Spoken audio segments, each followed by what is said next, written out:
So hello guys, इस कुमार नायक है, final MBBS student from MKCG Orissa. So इस पे मैं बात करने वाला हूँ कि आप फाइनल एग्ज़ाम जब दे रहे हो एमबीबीएस में, तब आप कैसे अच्छा स्कोर कर सकते हो। देखो, अच्छा स्कोर इन दिस सेंस, देखो तुम्हें अगर पास करना है एग्ज़ाम तो 50% स्कोर करना होगा in each subject.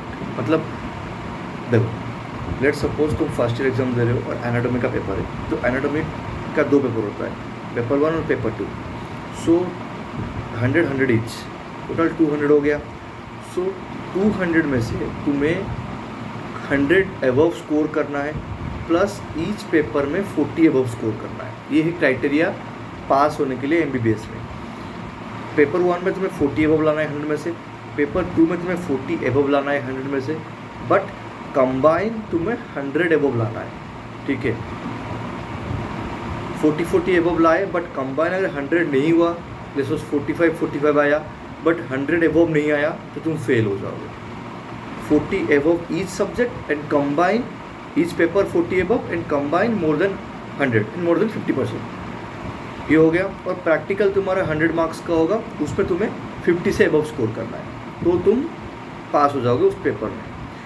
So first year में मेरे 61% थे, सेकेंड ईयर में 60% थे, और अभी थर्ड एम बी पार्ट 1 में मेरे 65% थे। ठीक है, so I think I am well qualified enough कि तुम्हें बता सकता हूँ कि क्या करना चाहिए, क्या नहीं करना चाहिए, और क्या गलती जो मैंने किया जो आप नहीं करोगे तो आप अपना स्कोर को इम्प्रूव कर सकते हो फाइनल में। देखो, first of all hand writing. ठीक है, देखो मेजोरिटी ऑफ द लोग जिनकी हैंड राइटिंग अच्छी नहीं, मेरी हैंड राइटिंग बहुत ख़राब है। ठीक है, इसलिए मेरे नंबर कम आते हैं, ये फैक्ट है।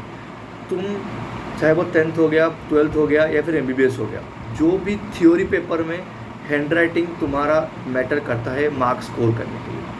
सो तो अगर तुम्हारा हैंड राइटिंग अच्छा है तो ये तुम्हारा एक प्लस फैक्टर है स्कोर करने के लिए।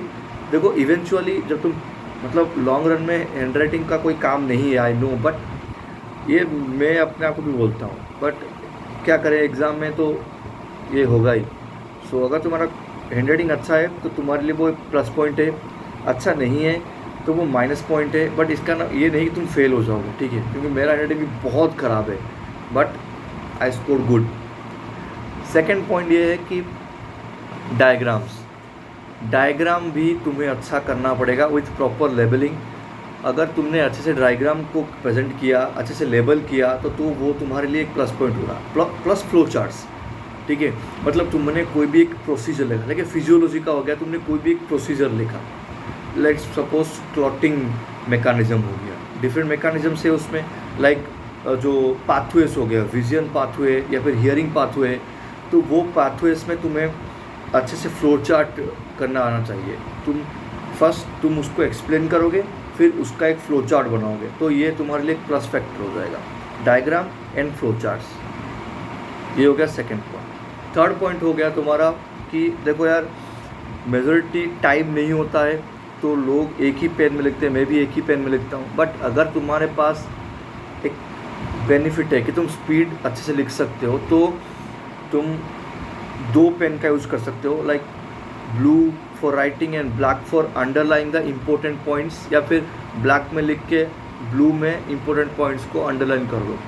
12th के बोर्ड्स में भी तुमने ये किया होगा, और तुम यहाँ भी ये कर सकते हो, ये एक प्लस पॉइंट होगा तुम्हारे स्कोर के लिए।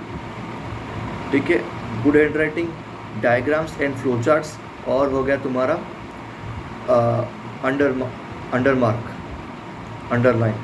हो गया। उसके साथ ये होगा तुम्हारा थ्योरी में ये चीज़ें बहुत इंपॉर्टेंट करती है, और कंटेंट तो तुम लिखोगे। फिर आ गया प्रैक्टिकल में। सो प्रैक्टिकल में तुम्हारे थ्योरी होगा और वो प्रैक्टिकल एग्जामिनेशन होगा। सो वाइवा होगा, थ्योरी का वाइवा होगा, और प्रैक्टिकल एग्जाम जो दोगे तो उसका भी वाइवा होगा। तो थ्योरी वाइवा में तो तुम जो पढ़ोगे वो आंसर करोगे, उसमें तो कुछ कर नहीं सकते, बट प्रैक्टिकल्स में तुम ट्राई करो कि प्रैक्टिकल अगर तुम आंसर भी 50-50 देते हो, बट ट्राई करो कि जो प्रोसीजर्स है वो तुम सही से करो। जो लिखना क्या होता है ना, प्रोसीजर्स, वो तुम अच्छे से लिखो। क्योंकि देखो, अगर वो तुम्हें पूछेंगे क्वेश्चंस, तुम कुछ बोलो, कुछ मतलब कह पाओगे, कुछ नहीं कह पाओगे, तो उसके तुम्हें कुछ मार्क्स मिलेंगे, बट जो तुम लिखोगे प्रोसीजर्स को, उसके लिए तुम्हें अच्छा मार्क्स मिलेगा। तो ट्राई करो कि जो प्रोसीजर राइटिंग है वो तुम ठीक से लिखो। मतलब बेसिक चीज़ें, लेट सपोज देखो हो गया कि यार तुम डिफरेंशियल ल्यूकोसाइट काउंट कर रहे हो, जो कि तुम्हारा पैथो में भी है और फिजियोलॉजी में भी है, डीएलसी। तो देखो डीएलसी में जो बेसिक चीज़ें हो गया, लाइक तुम्हें एक बॉक्स बनाना है, न्यूट्रोफिल, लिम्फोसाइट, ये सब के तुम्हें नॉर्मल वैल्यू लिखने हैं, और जो वैल्यू तुमने काउंट किया उसका वैल्यू लिखना है, ठीक है। फिर एक डायग्नोसिस लिखनी है। तो ये तो एक बेसिक फॉर्मेट हो गया। तो ये फॉर्मेट्स तुम ट्राई करो कि अच्छे से लिखो, क्योंकि इसमें तुम आराम से पास हो जाओगे। अगर तुमने आंसर भी कुछ इधर उधर दिया, बट इन पॉइंट से तुम आराम से पास हो जाओगे। प्रैक्टिकल पास होना कंपैरेटिवली बहुत आसान है, और प्रैक्टिकल्स में लोग फेल नहीं करते हैं कॉलेजेस में।